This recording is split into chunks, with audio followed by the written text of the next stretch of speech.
This is Texas Tech University.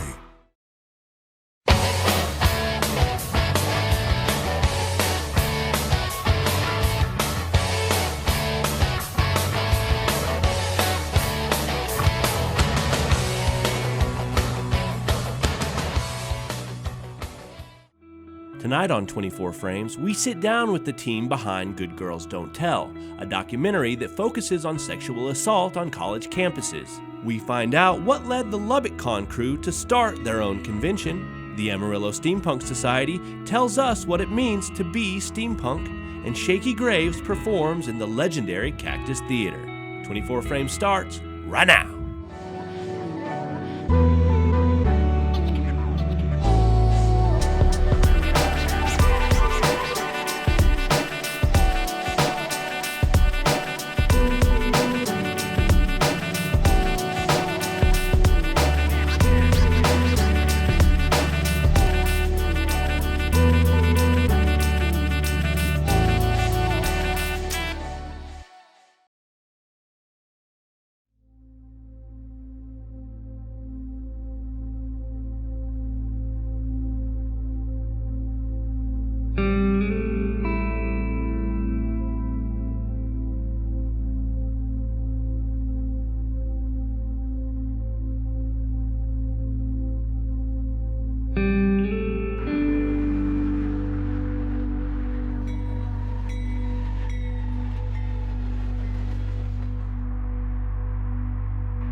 Troubles going on within the Greek system, the university selecting members of a task force, while it's also dealing with national headlines plastered all over.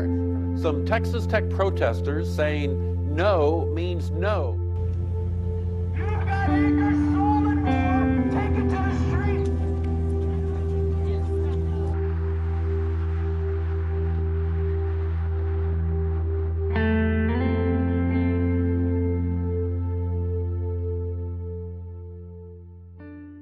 My whole idea, kind of when I spoke to Lindsay about this, aside from it being a localized thing, was that this would be something, a kind of format that you could take really to any university. We had 18 undergrads involved in this project, and so not only did they learn skills like acting for the camera and editing and cinematography, they learned about this kind of social issue in the process. And then, of course, we have the final product that we can then use to educate other people in that localized community. And we did this with $450, but a lot of help from the university system.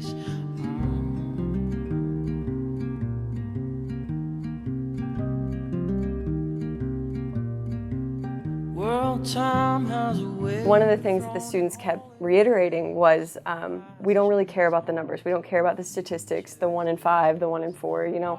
That really doesn't translate well with us. We want to know the stories of like our classmates, of the people that we know. We want it to matter to us because it's localized, it's about the Texas Tech community. So we really kind of took that idea and ran with it. And we thought a film would be a good way of saying, look, these are our people. These are, you know, this is the girl you sit next to in class. These are the people you're walking by every day. This is our story. So in order to make it kind of an academic project, we have to go through IRB, which is the Institutional Review Board. And anytime you're working with human subjects, that institution is there to protect them. And so we knew that putting actual women who are students on campus on camera would not be an option. So it was pretty early on that we had to decide a way to kind of get around that and protect them while also getting their stories out. Last semester, I was in a class called Acting for the Camera. And Jennifer and Lindsay came into our class one day. I'd never met them or anything. They just kind of watched our auditions and observed the class to see if anyone in there could possibly be good candidates, I guess, for the film. And about a week later, they emailed me, contacted me, and asked if I was interested. I really didn't know what I was getting into, didn't quite know exactly where it was going, what it was gonna do, but I mean, any opportunity is a good one, so I took it. I grew up in a very conservative home. Always went to small private schools. We were brought up middle class, very religious in this bubble. So when I came to this giant university and was away from my parents for the first time, it was terrifying. Also, on the other side, when there is a face, a woman does come forward and say that I am a survivor. A lot of the times people look for things to discredit her for. So, oh, well, you know, she dresses like this, or she presents herself in this way. And so, of course, this would happen to someone like her, but it certainly wouldn't happen to, you know, someone who was brought up the way I was. So also by using actresses, that kind of judgment made about the actual woman is kind of removed, because you don't actually know who she is. This is an actress just giving her narrative, so any sort of judgment about the way she looks or the way she talks can kind of be eliminated.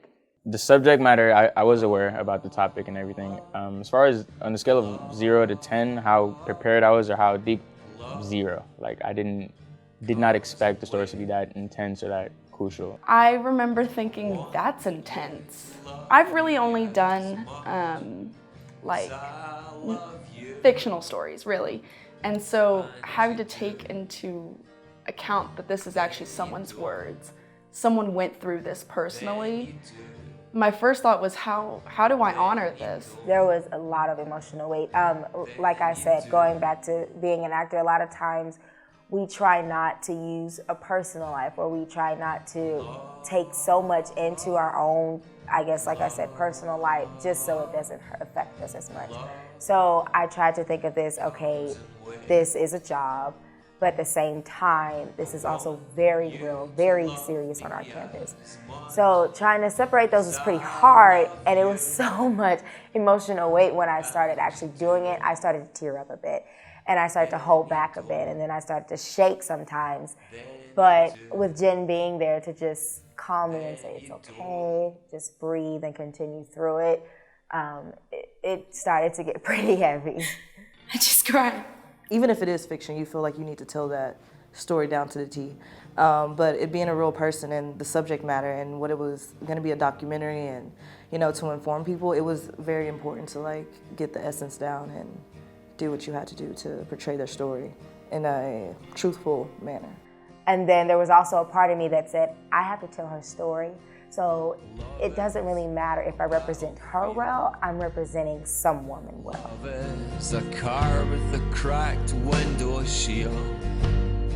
I think this needs to happen more. Girls are afraid to come out and say that they're victims because they think that they're gonna get shamed, that people are gonna look at them and say, it's not that big of a deal. What are you talking about? Take it easy, sort of thing. But then seeing when a girl talks about it, especially in a big film, it makes it more real. You think about the individual instead of the name of it. Sexual assault. A lot of times you hear it and it's just, oh, another story, oh, no. It's kind of, you just brush by it and you never realize how often it happens. A lot of times the victims and the person doing it is a close friend, or, you know, and you don't realize how severe and how often and how it's a big problem. You don't realize that until, you know, in shooting it and hearing the stories, it really started to hit me. It's a heavy subject matter to carry, and then it's even heavier for people not to believe you or for people to just brush it under the rug. If women are going through this and we're never hearing what they're going through or how they negotiate that, it just perpetuates the cycle.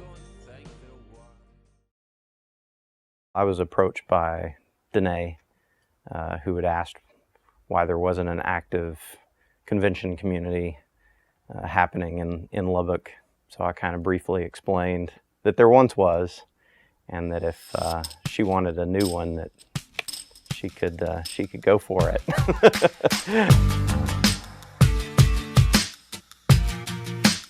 There were several of us who worked on some of the previous Lubbock Comic-Con events that were done at the Arts Festival. Danae moved back to town and she started rounding people up, is really what she was doing. I got an email from Robert Mora, and he said, hey, some crazy lady is talking about putting together a con. I met with Danae, and Robert and at Danae's house, and we just met and we talked and we realized that we should do something that incorporates everything, that the geek culture, the nerds are alive in Lubbock. I am the president of LubbockCon. Whenever I say that word, it always seems like really weird and seems like really snotty or whatever. I started it, and so whenever it came time to like pick things for the board and stuff like that, it just kind of made sense that I would be the president since I kind of got everyone together. So that's really what I do, is I am a people gatherer.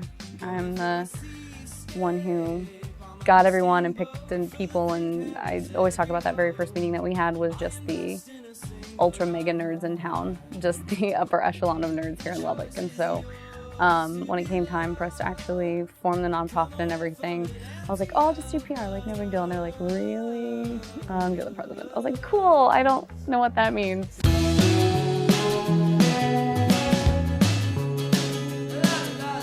Having done the Comic Expo in years past, we saw kind of what worked and what didn't work and what made people burn out, and we did it the right way. We formed a nonprofit organization. We put people who were interested in all the different areas that we wanted to attract to the LubbockCon on the board. And so with that sort of community-minded approach, we think it's going to be a success. We do events all year long leading up to it, so it's not just one weekend and then done. Part of the way we avoid burnout and keep people excited is by doing different events all year long.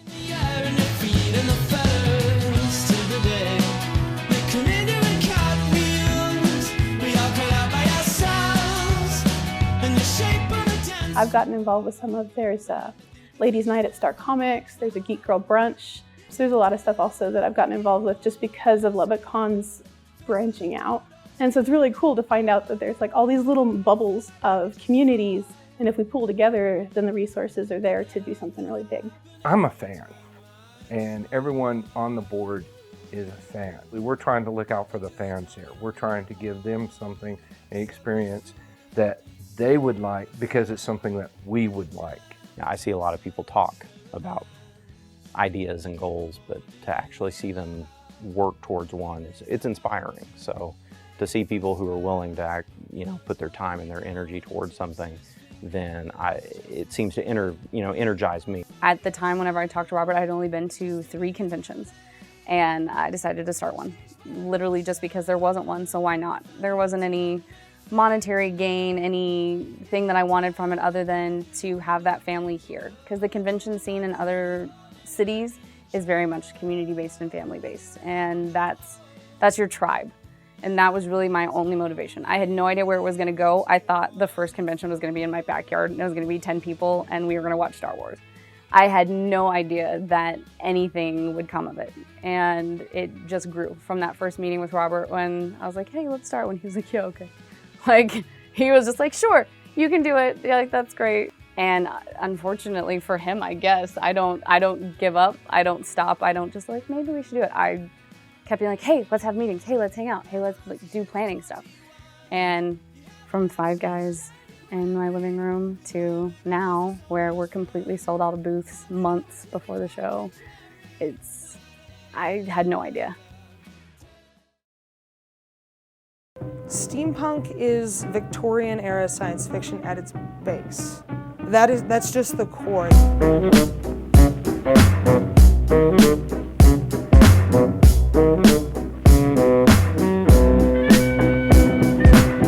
It's kind of like an alternative history. So back in the Victorian age, when steam power was prevalent, technology continued to develop. However, the power source remained the same, steam power. And so that's a lot of where the basis for a lot of the characters and the story writing and everything comes from. You don't have to be completely historically accurate. The other things I do, I have to stay accurate, I have to be dressed correctly, I have to be appropriate for the time frame. Whereas with steampunk, it's a combination. Everything's right if you give the effort out. Well, there's a saying in the steampunk community is that you can't do steampunk wrong. Literally anything that you are a fan of or that makes you unique in who you are, you bring that to the table. There's no wrong way to do it. In 2012, following AmaCon, which is Amarillo's first big anime, cosplay, steampunk convention. That's where we all kind of discovered steampunk, and we're like, oh my gosh, yes, that's what I want to do. I want to be that, I want to do that. How do I do that? The Amarillo Steampunk community decided, hey, we need to keep doing this. This is a lot of fun.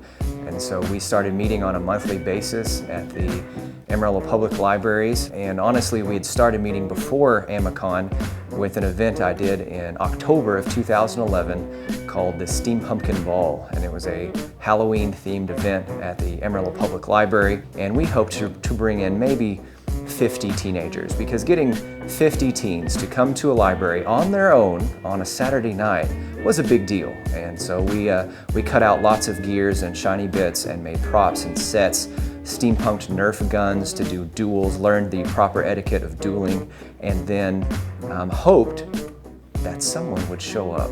And the Steampumpkin Ball pulled in over 400 people. We stopped counting at 400.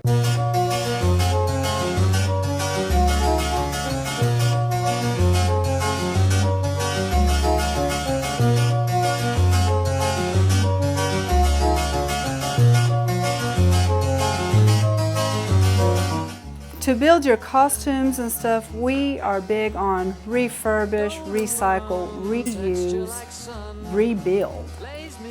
There's very little brand new stuff in there. You're always rebuilding what you already have or what you can find. The more effort you put into your costume, your outfit, the better it looks. The more little details you add, the better it looks. I like bringing different aspects in. I'm dressed now as a blacksmith. I do that in my spare time. I actually have a shop in my backyard. I produce many different items, and then sometimes I'll produce items to add to my costume and other people's. We like to get together in the public and kind of, freak out normal people in our costumes, go to coffee shops and have tea, and out at the park and have, Nerf gun battles and things like that. The community really is everything in the steampunk world, and you can talk to people who share your passions and say, I love Abney Park. You love Abney Park too? I thought it was the only one. And of course, when you connect with all of those fandoms, it's wonderful, and you get such a great sense of belonging that you may not on a daily basis. Being out in the public with people, you get people interested. So it's fun just being with the group and not being normal. If you're not having fun when you're doing steampunk, you're doing it wrong.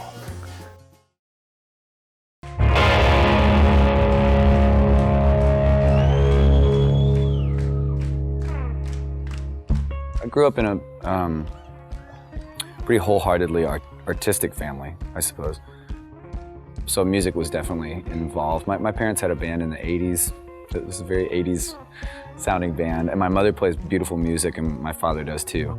Yeah, I lived in theaters like this. This is like where I spent, pretty much most of my childhood, was sleeping in between rows of seats and stuff like this, and going through long tech rehearsals. And my mother's a playwright and an actress.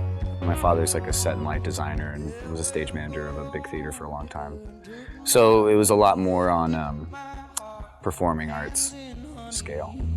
Snake lady done stole my savings, oh tall gold digger, she was having my babies. Well, gold digger swung, snake lady fell, had to go digger up to Chapel Hill. Well, I'm floored to play as a full band now. And I mean, I love playing by myself, but there's just, you can't sing everything. You can't, there's tons of stuff I don't know how to do. And that's why you have other people. I started recording music that I couldn't figure out how to perform live because I would add so much stuff to it. And then because of that, that's what encouraged me to become a one-man band, because I couldn't find anybody that I wanted to play music with that intensely, or that I could trick into, like, I don't know, I felt kind of crazy having my own music and then trying to convince people to play it with me. And so it really came down to going and seeing a show at an old venue that's gone now called Emo's, and saw 3 one-man bands in a row and was like, oh, because they all sounded different and they were responsible for their own thing, and I realized just how important percussion can be just simply enough. Like even acoustic guitar and then even just stomping on the ground is more effective than just acoustic guitar. So anyway, I started developing this whole one-man band thing, and then it became the platform that allowed me to even get a band. So it's very, very strange, very weird. I mean, don't get me wrong, this was always like an intention of mine. You know, I set goals and intentions for myself a long time ago, and this is where I saw myself in 10 years or whatever. Because a lot of it's luck too, or situation, or a strange coincidence that you can't really explain. And then a lot of it is intention too. You have to be like, this seems like a step along the way, you know, or this seems like a rung of the ladder upwards. And, you know, Boo, the guy who's playing drums, I met him initially as an engineer, and we worked on the album together where he was engineering it in a studio. And then he was in another band in the 90s or 2000s. He was the guitar player, he was the lead guitar player. So he had never played drums in a band before this either. And he was like, well, I can play little drums. And I was like, go for it. Let's try it. And now he's like, you know, a drummer. John, the bass player, was in that same band with Chris, with Boo. And John's the newest addition, and he's a wonderful bass player. And he plays with a ton, you know, he's like a hired gun guy. And so he's always flying around and working with like Sharon Van Etten, and he went and laid some stuff down with Nikki Lane the other day, and you know, so just all across the, you know, if you need him for something, he'll definitely be able to fill that hole. And so he's been a really fun addition because he can play everything. He plays keys, he's playing mandolin, he's a great guitar player. So it's like, it's kind of now up to me and them to decide where to put these people. Pat, who I met in Los Angeles like 5 years ago, when I went out there to act, I met him. He was in another band that I met through this massive series of coincidences. At that point, we used to go use their practice space and just make terrible music. Me and him would go in there and drink a whole bottle of Jameson and just play the worst music on earth and be like, oh, but you gotta get it all out, because we would have so much fun. And it was like, one day we'll be in a band, man. We're gonna be in a band. We'll tour around the country and do all sorts of stuff. And that day is now.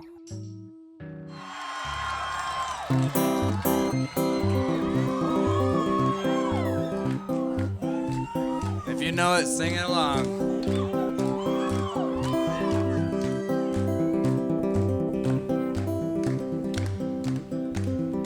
Well, water was wine back on Blue Mountain time, where I watched your loving expire while I lay close to you as the lace on the shoe. And that's when I knew we were hard-hired. Well, you bumbled like bees, and I boiled like the seas. Well, you led where no one would follow. Well, I hid in the mud of my Catholic blood and watched that minute hand race towards tomorrow. But you are as you came, mostly bliss and cocaine. Just a match begging for fire. And I am as I was, sick with mercy and love. Well, I'm sorry, you know, I was hard-wired.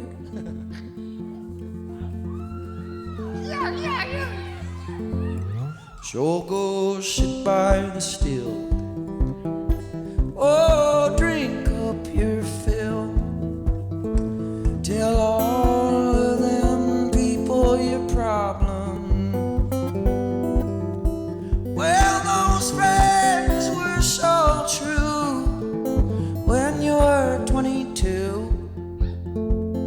Well, but now you got nothing in common.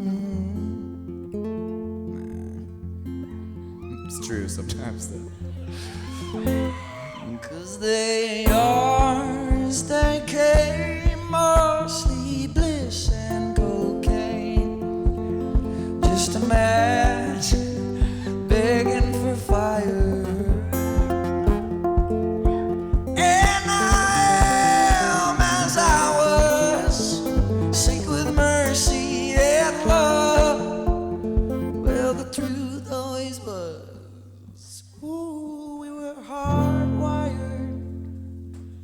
'cause I am as I came. Oh, and I'll still be the same, 'cause I got nothing to blame.